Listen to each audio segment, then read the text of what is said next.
Constitution of India. Preamble.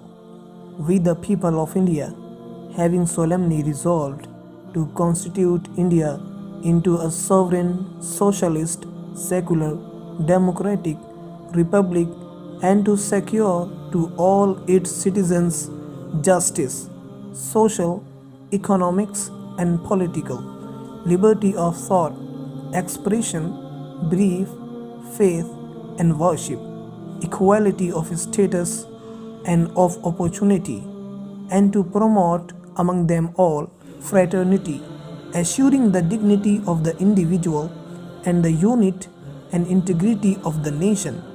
In our Constituent Assembly, this 26th day of November 1949, do hereby adopt, enact, and give to ourselves this Constitution.